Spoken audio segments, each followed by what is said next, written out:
Nuestro programa La Ley al Alcance de Todos no solamente quiere poner al alcance de todos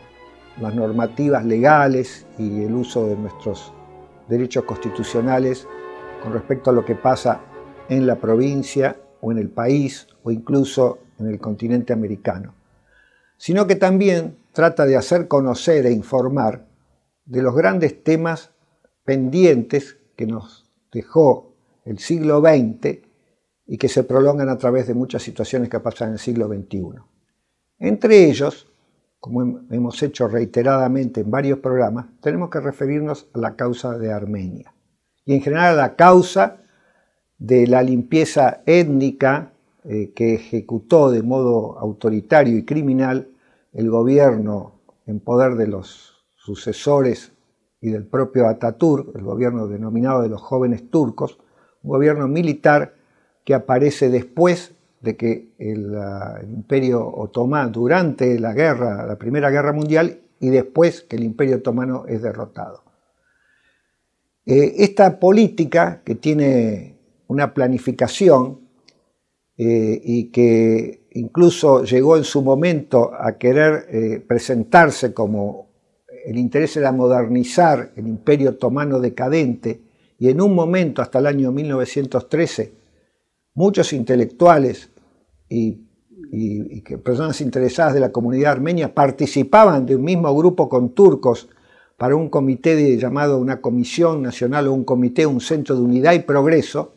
Sin embargo, a partir del año 2013 se va presentando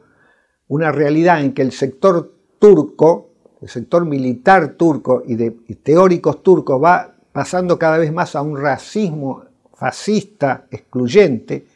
donde ya no le interesaba que los diversos grupos del Imperio Otomano, los diversos grupos que hasta ese momento estaban formando parte del Imperio Otomano en decadencia, formaran un grupo importante de nuevas ideas, de nuevas realizaciones para modernizar el país. Mantuvieron esa idea con respecto a Turquía, la península de Anatolia y a Estambul, pero en poder exclusivo de un gobierno que debía ser formado por turcos étnicos y turcos islámicos. A partir de ese momento, y a partir sobre todo de 1915, aparece la persecución a los armenios a través de un programa muy fríamente calculado, que asombra hoy por su frialdad, pero su estrategia cruel, que fue primero liquidar a las cabezas intelectuales de la comunidad armenia, segundo, liquidar en masa a los armenios, y tercero, un tema que vamos a hablar brevemente, que es la islamización forzada de los sobrevivientes. Entonces, la planificación del genocidio lleva varios años de planeado y fue ejecutado hipócrita y ocultamente. La decisión estaba tomada por el equipo que después se denominaron los jóvenes turcos. La decisión estaba tomada por Kemal Atatürk, el líder militar de los turcos. Aprovecharon las confusiones y los problemas de la Primera Guerra Mundial, en la cual el Imperio Otomano había sido aliado de Alemania, para a su vez aprovechar ese desorden mundial para afirmarse dentro de Turquía, eliminando rápida y prácticamente en un periodo de que tarda 5, 6, 7, 8 años, desde 1915 a 1923,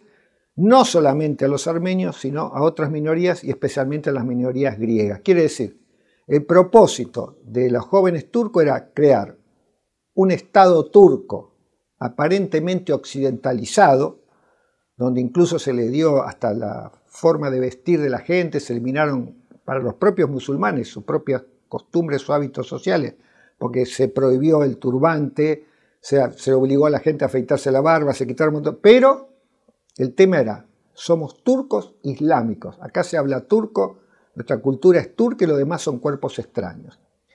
Eso que empezó con los armenios se prolonga después en el tiempo con la expulsión y masacre de los griegos. O sea, el gobierno de los jóvenes turcos mató, más o menos en unas estadísticas internacionales, 1,5 millones de armenios a través de las marchas de la muerte, donde incluso hay testigos calificados porque había oficiales alemanes en ese tiempo aliados de Turquía, oficiales de relativa baja graduación, que fueron los que presenciaron y participaron junto con el ejército turco en estas acciones, por ejemplo, de las marchas de la muerte, que era conducir a grandes sectores de la población, todo el que pudiera caminar, hombres, mujeres y niños, a través de largas marchas con la idea de trasladarlos, o la supuesta idea de trasladarlos a Siria, a través de un desierto. Por supuesto, murieron de hambre, de epidemias, se ejecutaron cantidad de violaciones de mujeres, una enorme cantidad, y se mató a diestra y siniestra a todos, porque el tema era exterminado, las directivas eran de exterminación. Los armenios y los griegos eran un cuerpo extraño. En este episodio, en alguna otra nota periodística que a través del diario Tiempo hemos tenido la suerte de que recogiera los escritos donde yo voy recordando las efemérides griegas, he hablado del incendio de la ciudad de Esmirna. Esmirna es una ciudad muy moderna para su tiempo, en la década del 20, donde predominantemente era próspera, vivían griegos y armenios y musulmanes, todos relativamente en paz, y una ciudad próspera. Lo que hizo el grupo de los jóvenes turcos es prenderle fuego directamente. Incendiaron totalmente la ciudad porque era un signo o una demostración de que los ortodoxos, griegos y armenios, cada uno en su cultura y en sus creencias cristianas, podían ser promotores de riqueza, de vida social, de cultura. Entonces tuvieron que destruir eso para después hacer una ciudad que hoy existe, se llama Izmir, en ese mismo lugar, donde hicieron una cosa ya turca. Porque la idea era que el islamismo debía ser la religión, no para que la practicaran, sino para basarse en que la raíz debía ser islámica. Quiere decir, Turquía imponía un Estado, una religión, aunque no se practicara, no importaba el origen, el cuerpo extraño era el que era alguien que había sido bautizado o practicaba otra religión, no importaba mucho la devoción, en este caso diferente a otros países islámicos, sino que aparecían todos occidentales, muy occidentales, pretendiendo entrar en Europa, entrar en el mundo europeo, ser aceptados por el mundo europeo. Y hoy en día tenemos la realidad de que Turquía sigue queriendo ser importante, a pesar de no tener una historia democrática interesante, entrar en Occidente como un país democrático. Las últimas actuaciones de Turquía, de figurar, por ejemplo, como intentar ser una mediadora en la guerra de Ucrania, es una actitud donde la Unión Europea es muy ingenua si cree que el gobierno turco, y sobre todo en las manos de Erdogan, que es un dirigente fanático, de mentalidad fascista, que quiere perdurar, o sea, que piensa perdurar eternamente, digamos, lo que le dé la vida, está armado. Es un dirigente que ha sido reelecto varias veces y piensa seguir siendo reelegido. Y sin embargo quieren tomar un papel como ya de mediadores, de controladores. Hoy en día también están metidos en el tema de, Azerbaiyán, cuando Azerbaiyán se apodera de parte del territorio de la República de Artsaj, Turquía entra a querer garantizar con Rusia por lo menos un corredor para que puedan circular de un lado al otro los armenios, pero siempre con la intención, y la intención es directa y exclusiva, es eliminarlos. Tienen que o huir o ser destruidos. O, como pasó, o como se está develando ahora, estudios nuevos sobre la islamización forzada de los armenios. Y quizá también de algunos sectores griegos. Quería recordar que en 1922, o sea, hace 100 años, fueron deportados del sur de la península de Anatolia 2 millones de griegos que fueron enviados a Grecia. O sea, 2 millones de griegos étnicos que estaban no de 100 ni de 500, estaban de 2500 años, eran griegos de la Grecia histórica que se habían establecido, se llaman griegos pónticos, estaban en el sur de la península de Anatolia, sobre las orillas del mar, tenían ciudades y estaban ahí hace miles de años. Decidieron deportar a todos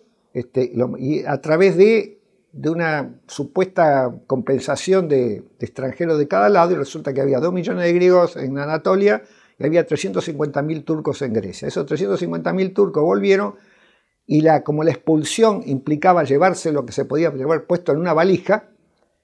todas las propiedades, todos los edificios, todo quedó en manos de turcos, de los turcos que habían vuelto y del Estado turco. O sea, fue no solamente fue una guerra de exterminio, sino fue una guerra de confiscación de todos los bienes, que pasó como ciertamente en otros genocidios. El que huía no podía huir con nada. Y actualmente este papel que quiere representar Turquía en el mundo, que incluso se ve en la campaña enorme de los medios de comunicación, no gratuitamente, hay miles de novelas turcas, un montón. Es decir, están haciendo un poco con la política tipo como los norteamericanos de su época, que empezaban a poner su música, pero están entrando mostrando en comedias normalmente, digamos, de tipo sentimental, historias donde todo parece que son unos personajes muy sociables, con sus ideas religiosas, con sus temas, pero están llenando las pantallas, chicas, incluso cine, tienen un buen cine, tienen buenos actores, pero a través de ahogar otras expresiones, porque es casi imposible libremente exponer películas de cine o obras de televisión, incluso obras de teatro, donde los armenios puedan mostrar su propia cultura y su propia historia y su propia crítica histórica. Su crítica histórica, su análisis de su historia. Porque ahí se pone en marcha un lobby que impide que las cadenas de cines pasen la película, impiden que las salas de teatro muestren la obra. Es muy complicado para la cultura armenia poder sobrevivir en un mundo donde la República Turca, a través del gobierno dictatorial de Erdogan, que termina por eliminar a los propios turcos, no solamente que reconocen el genocidio, sino que manifiestan alguna duda sobre el genocidio, porque ellos son negacionistas. La posición negacionista es el que niega que Turquía no tiene nada que ver con el genocidio, el que niega que Turquía no tiene nada que ver con el genocidio, o sea, niega el genocidio, ese turco es un enemigo de la patria, es un traidor y hay un artículo del Código Penal que sanciona eso. Hace no muchos años fue asesinado un periodista, escritor, el premio Nobel Pamuk tuvo que emigrar, o sea, es muy difícil que se pueda sobrevivir en el mundo cultural o social de Turquía sin la mano poderosa del gobierno, con el manejo también del Poder Judicial, donde una persona que reconozca los genocidios, lo del armenio, lo de los griegos, pueda opinar de eso, como un alemán podría contar su verdadera historia, o un norteamericano puede criticar el esclavismo, o un francés puede estar a favor o en contra del terror de la Revolución Francesa. En Turquía no existe esa libertad de expresión, la historia es la oficial. El que se sale de la historia oficial tiene problemas. Y un tema que se está tratando ahora es sacar las raíces de la islamización forzada. Muchos sobrevivientes, por casualidad, por suerte, del exterminio programado entre 1915 y 1923, sufrieron, para poder existir, tuvieron que figurar o hacerse supuestamente islámicos. Entonces hay una cantidad indeterminada de familias que llamaríamos criptoarmenias o criptoortodoxos que para sobrevivir hoy en Turquía tienen que simular o aparecer como que son islámicos. Esto es parecido un poco como la expulsión forzosa de los judíos en España. 1492 generó que muchos judíos que no querían abandonar España tuvieran que figurar o tener que aceptar, digamos, otras normas religiosas, ser supuestamente cristianos para poder vivir en paz en ese lugar. Esto a esta altura, no en el 1492, ya desde 1900 adelante resulta una cosa bastante repugnante a los derechos humanos. Entonces, para tener presente, estamos en el centenario del exterminio de los armenios, del genocidio armenio. Estamos en el centenario, año 2022, en el centenario del genocidio y deportación de los griegos. Y estamos en el centenario de los esfuerzos que ha hecho la diáspora en todo el mundo para que esos hechos espantosos fueran reconocidos. Y estamos también en el centenario de ver si puede de algún modo revalidarse las raíces culturales y religiosas de armenios y griegos que viviendo en la península de Anatolia, que viviendo bajo el poder turco, no pueden expresar realmente sus raíces. En cierto modo deben ejercer la simulación de una tradición que no tienen para poder vivir relativamente en paz. Esto no puede ser ocultado por el resto de las potencias. No podemos admitir hoy que Turquía sea admitida a negociar nada, porque como se sostuvo reiteradamente, con los fascistas de cualquier signo, derecha, izquierda, centro, con el fascismo no se puede negociar nada, ni se los puede llamar al asiento de paz, a la mesa de conversaciones de paz de nada, porque lo propio del fascismo es el culto de la violencia y el culto de la muerte del enemigo. Eso es lo que queremos dejar planteado desde nuestro programa y desde este extremo austral del país, de que el año 2022 es un año para recordar los importantes episodios trágicos de la humanidad que sucedieron de tal forma porque el resto del mundo, porque los países importantes en aquellos tiempos, Estados Unidos, Francia, Inglaterra, etc., se olvidaron de que en un costado del Asia Menor estaban exterminando gente. Entonces mañana, para que esto no se repita en un mañana, ni en un pasado, ni en un año, ni en dos, esto debe ser un recuerdo permanente.